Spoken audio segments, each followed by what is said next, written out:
महाराष्ट्र में बड़े ही नायाब तरीके से करोड़ों रुपए की सरिया की चोरी होती है और सरिया चोरी करने वाला माफिया अब्दुल हकीमुल्लाह खान उर्फ बक्कल है। इसने एक गिरोह बनाकर रखा है जिसके द्वारा यह सरिया चोरी करवाता है।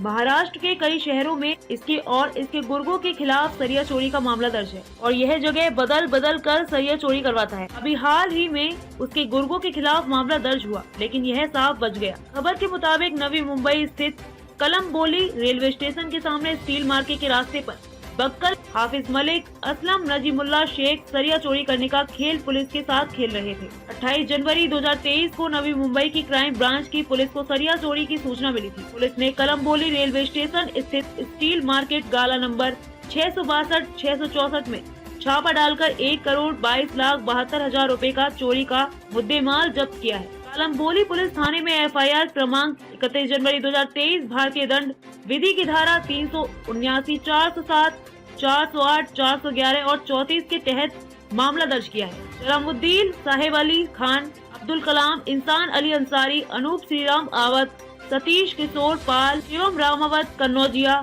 श्रावण मुस्कीम, मोहम्मद बलवंत श्री रामनवाल को गिरफ्तार कर कोर्ट में हाजिर किया गया है और इम्तियाज ख्वाजा शेख, इरफान इम्तियाज शेख, अज्जू इम्तियाज शेख, नसीम इम्तियाज शेख, सरफराज खान, समीर, सैफ खान के अलावा 5 व्यक्ति और जो कि गुमनाम आरोपी बताए गए हैं। इन्हीं गुमनाम व्यक्तियों में बक्कल, हाफिज मलिक, असलम नजीमुल्लाह शेख के नाम भी आ सकते हैं, क्योंकि जहां चोरी का धंधा और गोदान के मालिक यही तीनों लोग हैं। इनका चोरी करने का एक तरीका है, जब ट्रक सरिया से भरी आती है, ये और उनके गुर्गे उसमें से कुछ सरिया अपने अड्डे पर उतार लेते हैं और इसके बदले में ड्राइवर को कुछ रकम दे देते हैं और सरिया जहां काटा जाता है वहां भी इनकी सेटिंग रहती है, जिसके कारण जिनका सरिया होता है उन्हें भी मालूम नहीं पड़ता है और इनका सरिया चोरी का खेल बकायदा चलता रहता है। के बावजूद दर्जनों बार ये लोग पुलिस के हत्थे चढ़ चुके हैं, लेकिन इनके इस धंधे पर अभी तक पुलिस लगाम नहीं लगा पाई है और न ही चोरी के गोरख धंधे को बंद करवाने में सफल हुई है। अब्दुल हकीमुल्लाह जमीउल्लाह खान उर्फ बक्कल, हाफिज मलिक और असलम नजीमुल्लाह शेख के सरिया चोरी के धंधे रायगढ़ जिले के पेंड में और वाशी टूल प्लाजा के आगे भी दूसरों के नाम से सरिया चोरी का गोरख धंधा चलाए जाने की सूचना प्राप्त हुई है। मुंबई के गोरेगांव में स्थित पात्राचाल में रहने वाले लोगों को 15 साल बाद भी घर नहीं मिला है और न ही उन फ्लैट धारकों को घर मिला है। पत्राचाल के बिल्डर से 10 साल पहले फ्लैट खरीदने वाले इसी को लेकर बिल्डर और सरकार के खिलाफ ह्यूमन चैन बनाकर मूक प्रदर्शन कर रहे हैं। इस प्रदर्शन में भाजपा सांसद गोपाल सेठी, शिंदे गढ़ के सांसद गजानन प्रतिकार के साथ हजारों लोग सहभागी हुए हैं। आंदोलन कर रहे इन फ्लैट धारकों का आरोप है कि बिल्डिंग बनकर तैयार हो गई है, लेकिन बिल्डिंग की OC नहीं मिलने के चलते आज हजारों की संख्या में ये लोग दर दर की ठोकर खा रहे हैं। पिछले काफी समय से ये लोग लोन की किस्तें भर रहे हैं, लेकिन सरकार की तरफ से हमें कोई राहत नहीं मिल रही है। मैं मानता हूँ कि मुंबई शहर में जिस तरह से फ्लैट बायर्स जो है वो बार बार फंसते हैं, रेरा जैसा इतना कड़क कानून आने के बाद में भी स्थिति वहाँ की वहीं है, तो ये पूरे प्रकरण का जितना मैंने मेरे 31 साल के प्रतिनिधित्व जीवन का जो अनुभव है उसमें से मुझे ये पता चल रहा है कि इसमें म्हाडा के अधिकारियों का दोष है। क्योंकि जो रीडेवलपमेंट में प्रोजेक्ट जाता है तो रीडेवलपमेंट का काम शुरू होना चाहिए। आप एट पार करो कोई वांधा नहीं, क्योंकि पैसा वहाँ पर भी खर्चा करने के लिए यहाँ से ही निकलेगा, तो एट पार करो तो भी चलेगा। लेकिन म्हाडा के अधिकारियों ने आग बंद करके वहाँ पर कोई काम ही चालू नहीं हुआ और यहाँ का काम तेजी से बढ़ा, इस प्रकार का ये काम हुआ है, कांड हुआ है। इसको मैं कहूँगा ये म्हाडा के अधिकारियों के वजह से ये कांड हुआ है। लेकिन अभी सरकार के हस्तक्षेप के बाद में वहाँ का भी काम गति से शुरू है। इसलिए मैं शॉर्ट में ये कहना चाहूँगा, जो जूने लोगों को जब तक पोजीशन नहीं मिलता है तब तक उनको भाड़ा मिलना चाहिए और काम को और तेज गति से आगे बढ़ाकर जल्दी से जल्दी मिले, इस प्रकार का प्रयास हमने करना चाहिए। जो रिटायर जज की नियुक्ति हुई है देशमुख साहब की, उन्होंने तुरंत इसके बारे में जजमेंट देना चाहिए, किसका दोष है, इन्होंने गलती किया है। इसलिए ये जो फ्लैट परचेसर है इनको भी जल्दी से जल्दी पोजीशन मिले। अगर म्हाडा ने इनको स्टॉप वर्क दिया है तो स्टॉप वर्क विड्रॉ करने के लिए इन्होंने कोशिश करना चाहिए। अगर स्टॉप वर्क नहीं दिया है तो इन्होंने तुरंत काम शुरू करके ये काम को पूरा तैयार कर देना चाहिए। जिस दिन देशमुख साहब का निर्णय आ जाएगा तब एक 8-15 दिन में ऑक्यूपेशन मिलकर इनका काम पूरा हो जाएगा। कुल मिलकर जो यहाँ के फ्लैट बायर है और वहाँ के फ्लैट बायर है, दोनों पथरावाला चाली के, दोनों लोगों को न्याय मिले, इसलिए मैं यहाँ पर आया हूँ। ये पूरे कांड में अगर ये तीनों बिल्डर में से भी किसी का गलत है और दोषी है तो उनके ऊपर भी कार्रवाई होनी चाहिए माड़ा के ऑफिसरों के ऊपर कार्रवाई होनी चाहिए और दोनों जो पक्षकार है, जो फ्लैट परचेसर और जूने लोग, उनको पोजीशन मिलने तक उनको भाड़ा मिलना चाहिए, ये मेरी मांग रहेगी। राज्य में भी आपकी सरकार है, केंद्र में आपकी सरकार है, क्या आपको लगता है कितने सालों से जो लोग यहाँ पर खड़े हुए हैं उनको जो है न्याय मिल पाएगा? निश्चित न्याय मिल पाएगा और मैं दोनों सरकार के तरफ से यहाँ पर आया हूँ।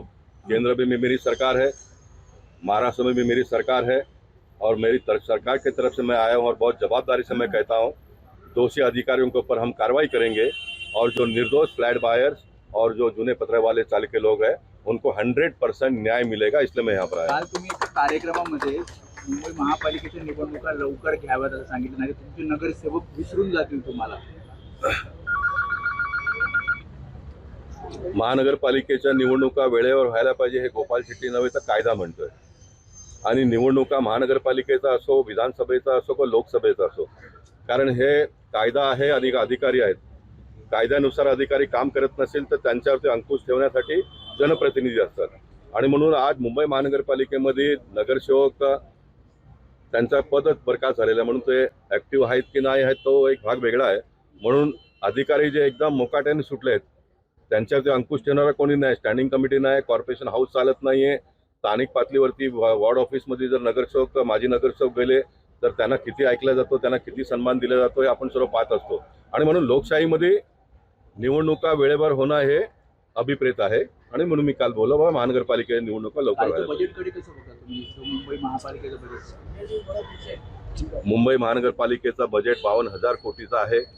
माझी अशी इच्छा आहे का महानगरपालिकेने कन्स्ट्रक्टिव्ह कामामध्ये पैसे वापरले पाहिजे. जसे मोदी साहेब 10,000 कोटी ह्या वर्षी इंफ्रास्ट्रक्चर डेवलपमेंटच्या कामासाठी वापरत आहेत. इंफ्रास्ट्रक्चर डेवलपमेंट का जो काम होता है वो लॉन्ग टर्म के लिए, पब्लिक के लिए होता है, राइट. तो इंफ्रास्ट्रक्चर के काम में महानगरपालिका ने ज़्यादा पैसे वापरने चाहिए. मैं देखता हूँ जूना चक्कर टाइल्स निकाल के फिर वापस हर 2 साल में नए नए फुटपाथ बनते हैं, गटर नए नए बनते हैं. जहाँ जरूरी है वो बनना ही चाहिए, लेकिन अनावश्यक पैसा अभी मैं देख रहा हूँ कि स्टेट और रोड के बीच का जो मीडियन जिसको बोलते हैं, डिवाइडर भी कुछ लोग बोलते हैं, वो जूना निकाल कर नया लगाया जा रहा है. मेरे समझ में ही नहीं आता उसको क्यों निकालते आप. उसको कलर मार लो, उसको आप कलर मार लो. क्यों पैसा पब्लिक का इतना वेस्ट करते हो. आज पूरे मुंबई शहर में, Mumbai is a capital hub of India हम कहते हैं, देश की आर्थिक राजधानी हम कहते हैं, लेकिन मुंबई शहर में अगर कोई बाहर से मुंबई देखने के लिए आता है तो उनको घूमने फिरने के लिए कोई ऐसे एक बहुत बड़ी रानी का बाग जिसको कहते हैं उसको छोड़ेंगे तो नहीं है. छोटे छोटे गार्डन प्लेग्राउंड है, एक अम्यूजमेंट पार्क नहीं है, एक बच्चों को घूमने के लिए कोई जगह नहीं है. तो कॉरपोरेशन ने इस प्रकार के कंस्ट्रक्टिव काम में पैसा लगाना चाहिए, ऐसा मुझे लगता है. Borivali sports and cultural association और विधायक सुनील राणे के नेतृत्व में आयोजित होने बोरीवली खेल महोत्सव 2023 का रंगारंग उद्घाटन जनरल अरुण कुमार वैद्य MHB कॉलोनी ग्राउंड बोरीवली में संपन्न हुआ. इस महोत्सव में 4 फरवरी से 12 फरवरी तक boxing, taekwondo, judo, karate, kick boxing, तलवारबाजी, वुशु, मल्लखांव, वॉलीबॉल, कुश्ती, फुटबॉल, क्रिकेट, कैरम, शतरंज, running, marathon, skating, cycle marathon, triathlon, archery, rifle shooting, रस्सी कूद, बॉडी बिल्डिंग और बास्केटबॉल जैसे खेलों का आयोजन किया जाएगा. इस खेल उत्सव में विभिन्न श्रेणियों के 5,000 से 7,000 खिलाड़ी प्रतिभागी होंगे. विधायक सुनील राणे की संकल्पना और कुशल नेतृत्व में पिछले साल आयोजित बोरीवली खेल महोत्सव एक सफल आयोजन साबित हुआ. इस खेल महोत्सव में युवा खिलाड़ियों और बोरीवली के निवासियों से जबरदस्त प्रतिक्रिया मिली है. इस अवसर पर सुनील राणे ने कहा कि खेल के माध्यम से स्वास्थ्य विकास और सौंदर्यीकरण के साथ साथ खेल उत्सव क्षेत्र के विकास को एक नई दिशा भी देता है. विजेता टीमों और खिलाड़ियों को निकट भविष्य में बेहतर प्रदर्शन करने के लिए प्रेरित करने के लिए आकर्षक पुरस्कार, पदक और ट्रॉफी से पुरस्कृत किया जाएगा. खेलों की प्रतियोगिता हमने रखी है और पहले बार आपने देखा होगा कि पिछले साल हमने जब किया था करीबन 2,500 स्कूल के छात्र यहाँ पर आए थे. इस बार 7,000 बच्चों ने इसमें हिस्सा लिया है. ये सबसे बड़ा महोत्सव मुंबई का हो रहा है और इसमें पहले बार मैट की कुश्ती तो हम बहुत जगहों पे देख रहे हैं, लेकिन इसमें पहली बार हमारे साथ ओलंपिक में भारत का प्रतिनिधित्व करने वाले, कॉमनवेल्थ में गोल्ड जीतने वाले नर्सिंग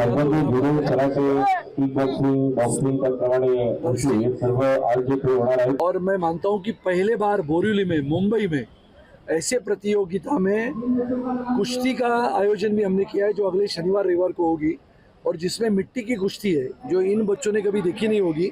ऐसी मिट्टी की कुश्ती में, जिसको हमने हमारे कुश्ती के मैदान को नाम दिया है रुस्तम-ए-हिंद दारा सिंह कुश्ती का मैदान, जो पहली बार मुंबई में हो रहा है। और मैं नरसिंह यादव जी का धन्यवाद करता हूँ। जैसे ये छोटे बच्चे आज स्केटिंग के लिए, करीबन 1000 बच्चों ने स्केटिंग के लिए अपना नामांकन भरा है। मैं मानता हूँ कि बोरीवली का ये खेल महोत्सव आने वाले 1 या 2 साल में महाराष्ट्र का सबसे बड़ा और सबसे बेहतरीन खेल महोत्सव। सर, आपके साथ ये जो छोटे छोटे बच्चे हैं आने वाले, ये भारत के लिए आने वाले समय में स्केटिंग का प्रतिनिधित्व करने वाली है। ऐसे ये सभी बच्चे आने वाले समय में न बल्कि बोरीवली से बाहर जाते हुए, पूरे महाराष्ट्र के बाहर जाते हुए देश में अपना नाम और देश का नाम विश्व में रोशन करे, ऐसी हमारी मनोकामना है। निशानाबाजी के लिए भी आपने राइफल शूटिंग सही मायने में मुंबई में एक ही क्लब है जो वर्ली में है, तो इसके लिए हमने बोरीवली में तीरंदाजी और राइफल शूटिंग शुरू की है। और हमारा ये सबका कहना है कि आज के बच्चे न बल्कि मोबाइल पे रहे, बाहर आते हुए मैदानी खेलों में उन्होंने अपना हिस्सा लेना चाहिए और अपने, जिसको हम कहते हैं कि वैयक्तिक विकास को और अपनी शरीर संपदा को उन्होंने बरकरार रखते हुए आगे आना चाहिए करके हमारे इन बच्चों के लिए इतना बड़ा महोत्सव हमने किया है। राणा जी जो जिस तरह स्पोर्ट्स का एक हब बना दिया है बोरीवली को, जिस तरह खुद भी खिलाड़ी रहे हैं, मुझे नहीं लगता कि कोई भी एमएलए आज तक स्पोर्ट्स पे इतना ध्यान दिया है। ये बच्चे आज छोटे छोटे हैं, इनको एक प्लेटफॉर्म देने का काम माननीय आमदार जी ने किया है और मैं पूरे मतलब हर्षोल्लास से बोलना चाहूँगा कि इन बच्चों को प्लेटफॉर्म मिला तो इन्हीं बच्चों में से आगे चलकर लोग इंटरनेशनल, एशिया और ओलंपिक तक बच्चे जाएंगे। अगर हम बच्चों को प्लेटफॉर्म ही नहीं देंगे तो बच्चों का टैलेंट खत्म हो जाएगा। आपका श्रेय कितना रहेगा? बिल्कुल, मैं सर के साथ एकदम खड़ा हूँ। सर जहाँ बोलते हैं मैं आता हूँ। अगले 11-12 तारीख के बताइए। अगले 11-12 तारीख को हमने मिट्टी का कुश्ती बहुत बड़ा आयोजन रखा है। वहाँ दारा सिंह एक स्टेडियम कुश्ती के लिए हम वहाँ ओपन कर रहे हैं, जिससे कि छोटे छोटे बच्चे जो कुश्ती भी सीखना चाहते हैं वहाँ आ सकेंगे। तो सर ने हर एक गेम में, चाहे स्केटिंग हो, चाहे राइफल शूटिंग हो, चाहे कुश्ती हो, मिट्टी से जुड़ा हुआ गेम जो भी है, सब में सर ने एकदम दिल खोल के यहाँ पे बोरीवली के वासियों को दिया है कि जो बच्चा जिसमें इंटरेस्ट हो उस फील्ड में आके वहाँ पे आगे बढ़े और देश का नाम और इस बोरीवली का नाम रोशन करे। ये 8 दिन चलने वाला खेल महोत्सव का उद्घाटन भी यहाँ पर हुआ है। इसमें भिन्न भिन्न प्रकार के खेलों का आयोजन हुआ है और मैं मानता हूँ कि बोरीवली के नगरजन बड़े पैमाने पर उत्सुकता से इस खेल महोत्सव के कार्यक्रम में जुड़े हैं। बच्चों को भी आप देखेंगे तो उनमें बहुत उत्साह है, बड़े पैमाने पे बच्चे भी आए हैं। मैं मानता हूं कि आने वाले दिनों में हमने बच्चों को प्रोत्साहित करने के लिए इस प्रकार के खेल महोत्सव का आयोजन समय समय पर करते रहना चाहिए।